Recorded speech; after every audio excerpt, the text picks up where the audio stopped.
I'm Norm Poltenson, the publisher of the Business Journal. I'd like to share with you an editorial that I wrote entitled America, a Nation of Takers.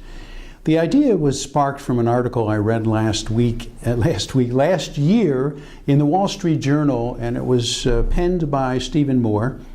He focused on something called America, a Nation of Takers, not Makers. His point was that America had morphed from a manufacturing company into a government company. He was talking about employment, and he indicated that today America has twice as many government employees as it has employees in manufacturing. As a sidelight, New York State has 3 times as many government employees as those employed in manufacturing. In 1960, it was the reverse. Now, what sparked that recollection was a recent report issued by the Heritage Foundation entitled Index of Dependence on Government. Some statistics just jumped out of that report. There are now 67.3 million Americans dependent on the government. And when I say dependent, meaning they receive some kind of largesse from the government, I'm talking about food and shelter and clothing, college tuition, health care.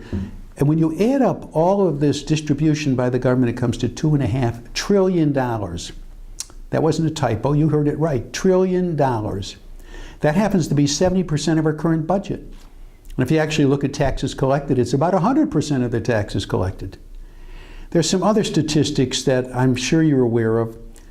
One is that the latest figures from the IRS indicate that 49.5% of American households pay no federal income tax. Keep in mind those figures from 2009. I suspect the number is over 50% today. There's another number that was released by this study from the Heritage Foundation, and that indicates that what the Heritage Foundation called the dependent Americans, those who are receiving the largest, take in about $32,748 annually in benefits. The average American worker takes in $300 less. I think you can draw your own conclusions that it may be fair to say that it pays not to work. Let me take you back 3,300 years to the basis for our concern for others in our society. And that goes back to what we read in Exodus and Deuteronomy. There are parallel statements about helping an individual whose donkey is overburdened.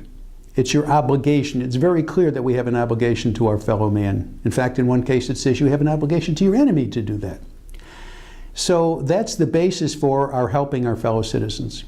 What seems to be missing is the very next sentence that says the individual who owns the donkey has a responsibility as well to participate, to make things better. And I think this is what we're missing, is the concept of reciprocity. That's an idea put forth by Jonathan Sacks, who's the chief rabbi of England. Martin Seligman, who's a psychologist, calls this kind of behavior learned helplessness. I think the people in addiction therapy call it codependency, which means that you and I, as employers or workers who are paying federal taxes and paying into the system, while we may feel good about helping our neighbors, in fact, are making the situation for society worse. There's one more study I want to share with you that was just released by the Kauffman Foundation, which is America's best-known think tank for entrepreneurship. The study focused on why employers are not hiring.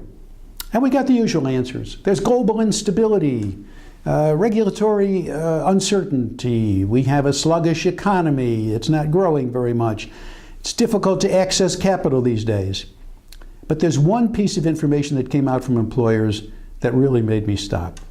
And that is that employers say there's a huge swath of Americans who are not employable. You think they're just the youth today, but that's not the case. There are a lot of middle-aged men and women who are unemployable.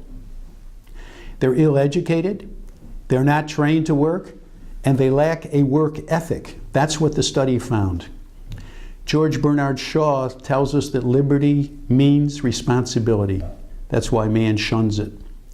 Without personal responsibility, we become a nation of takers. Thank you for listening.